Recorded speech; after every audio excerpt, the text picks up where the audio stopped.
सभा नियमावली 2079 को नियम 95 को उपनियम 1 बमोजिम 7 जना माननीय सदस्यहरूबाट आर्थिक कार्यविधि तथा वित्तीय उत्तरदायित्व पहिलो संशोधन अध्यादेश 2081 लाई अस्वीकार गरियोस् भन्ने सूचना प्राप्त भएकोमा सोही नियमको उपनियम 3 बमोजिम माननीय डाक्टर स्वर्णिम वाग्लेबाट प्राप्त सूचना कायम भएको बेहोरा जानकारी गराउँछु। माननीय सदस्यहरू, अब उक्त सूचना दिनुहुने माननीय डाक्टर स्वर्णिम वाग्लेलाई आफ्नो प्रस्तावको बेहोरा पढी वक्तव्य दिन अनुमति दिन्छु। समय 5 मिनेट।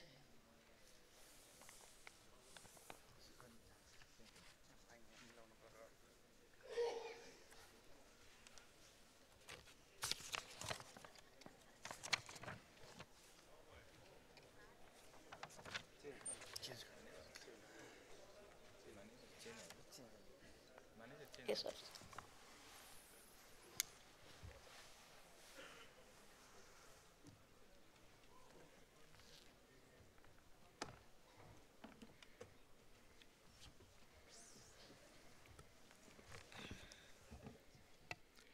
सम्माननीय सभामुख महोदय, आर्थिक कार्यविधि तथा वित्तीय उत्तरदायित्व अध्यादेशलाई अस्वीकार गरियोस् भन्ने प्रस्ताव राख्नका 3 कारणहरू यस प्रकार छन्। पहिलो, प्रक्रियागत त्रुटि, प्रोसिजरल एरर। दोस्रो, शासकीय अवैधता, इलिजिटिमेट गभर्नेन्स। र तेस्रो, संस्थागत अनुत्तरदायित्व, इन्स्टिट्युसनल अनअकाउन्टेबिलिटी।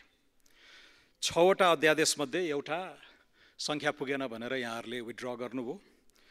4 वटा कोकोलाई लेखाएर गोजीबाट यहाँ प्रस्तुत गर्नुभयो। तर यो अहिले छलफलमा रहेको अध्यादेश प्रतिनिधि सभा अन्तर्गतको संसदीय समिति अर्थ समितिमा विचाराधीन थियो। तपाईँ हामी सबैले बनाएको प्रतिनिधि सभा नियमावलीको नियम 122(2) को खिलाफमा गएर प्रक्रियालाई मिचेर मिनी पार्लियामेन्ट भनिने समितिको गरिमालाई न्याकेर यहाँ प्रस्तुत गरिएको छ। त्यसप्रति हाम्रो गम्भीर आपत्ति रहेको छ। यो सत्तारूढ दलकै सभापतिले छिटो गर्नु पर्या भए भन्या भए हुन्थ्यो, हामी 1-2 हप्तामा पास गरिदिन्थ्यौँ। कार्यसूचीमा चढिसकेको विचाराधीन विधेयकलाई यसरी चाहिँ मानमर्दन गर्न हुने थिएन। यो जस लिने होडमा केही पनि उल्लेख्य काम गर्न नसकेको सरकारले म जिउँदैछु है भनेर जनाउ दिनको लागि प्रस्तुत गरेको जस्तो देखिएको छ। दोस्रो, वैधताको हिसाबले माघ 4 मा अध्यादेश सार्वजनिक हुन्छ। माघ 8 मा राष्ट्रपतिद्वारा संसद बोलाइसकिएको छ। माघ 18 मा अधिवेशन सुरु हुन्छ। तर आज फागुन 21 गते बल्ल यो प्रस्तुत गरिँदैछ। न नीतिगत आकस्मिकता छ, न प्रक्रियागत द्रुतता। अध्यादेशबाट शासन गर्न खोजेको बदनामी, यो कलङ्क बोक्दै गर्दा पनि यहाँहरूको पास गर्ने क्षमता रहेनछ भन्ने कुरा पनि यहाँ देखिएको छ।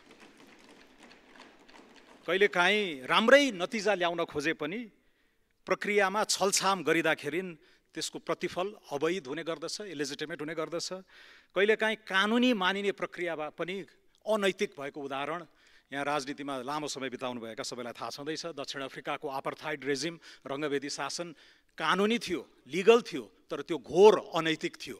त्यसैले प्रक्रियाहरूलाई नजरअन्दाज नगर्न म हार्दिक अनुरोध पनि गर्न चाहन्छु। कन्टेन्टमा पनि यहाँ योजना आयोगको भूमिकालाई खुम्च्याइएको छ र राष्ट्रिय प्राकृतिक स्रोत तथा वित्त आयोगको भूमिकालाई पनि संविधानको धारा 63 को बर्खिलाप हुने गरेर यहाँ केही दफाहरू प्रस्तुत भएका छन्। 3 महिनाको छलफल राखिएको अवधिलाई पनि घटाएर 1 महिना चाहिँ राखिएको छ। र यो सबैको नियत चाहिँ अर्थ मन्त्रालयका, हाम्रो संविधानले नै चिनेका निकायहरू र अन्य स्थापित संस्थाहरूलाई पनि अर्थ मन्त्रालयको सब्सिडियरी शाखा बनाउने गरेर एकदमै दुर्नियतका साथ यहाँ लिएर आएको छ। योजना आयोग त अध्यादेशबाट बनेको हो। डेथ बाई 1000 कट्स भन्छन्, पत्तीले 1000 चोटि चिरेर मार्नुभन्दा एकैचोटि छिनालेको भए भइहाल्थ्यो। तर संविधानले उच्च स्थान दिएको संवैधानिक निकाय वित्त आयोगको पनि हस्तक्षेप, कार्यादेशमा हस्तक्षेप हुने गरेर जुन अध्यादेश प्रस्तुत गरिएको छ त्यसप्रति पनि मेरो आपत्ति छ। अन्तमा अनुशासनको कुरा गर्ने, तर यही समयमा financial action task force FATF को ग्रे लिस्टमा नेपाललाई चढाइदिनु भएको छ। यो सरकारको पालामा नै त्यो कलङ्क बोकिएको छ। बुर्किना फासो, हाइटी, नाइजेरियाको हाराहारीमा अब नेपाललाई पनि यो सरकारले दर्ज गराएको छ र अब अन्तर्राष्ट्रिय रूपमा हाम्रा बैंकिङ कारोबारहरू विदेशी लगानी लगायत यावतमा थप निगरानी हुने र सुधार नगर्ने हो भने अब हामी कालो सूचीमा पर्ने लगभग पक्का भएको छ।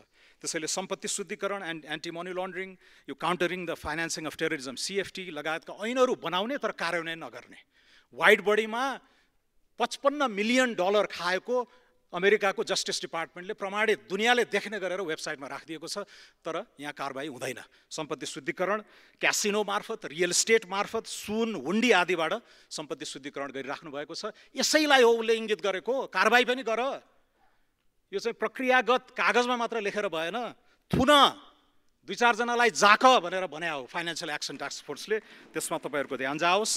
राजनीतिक संस्थाहरू त कब्जा भएका छन्, अदालत दलीय छायामा छ, संवैधानिक निकायहरू तपाईँहरूकै भागभण्डाबाट हुन्छन्, प्रहरी कर्मचारी तन्त्र पुरै elite capture of political institution भएको छ। अब डरलाग्दो कुरा आर्थिक संस्थाहरू पनि कब्जा गर्ने दिशामा तपाईँहरू गइराख्नु भएको छ। सेबोन कुन प्रक्रियाबाट, कस्तो शर्तमा, कसको सौजन्यमा नियुक्ति भयो, बिमा प्राधिकरणमा के गर्नुभयो, र अब सबभन्दा डरलाग्दो अघि ग्रे लिस्टको कुरामा राष्ट्र बैंक पनि कब्जा गर्ने दुर्नियतका साथ केही अभियानहरू चलिरहेका छन्। अर्थमन्त्रीज्यूलाई मेरो आग्रह छ, स्वच्छ अन्तर्राष्ट्रिय छवि भएको, परिपक्वता भएको, दशकौं आर्थिक प्रशासनमा अनुभव भएको र दक्षता भएको मानिसलाई त्यहाँ नियुक्ति गर्नु होला।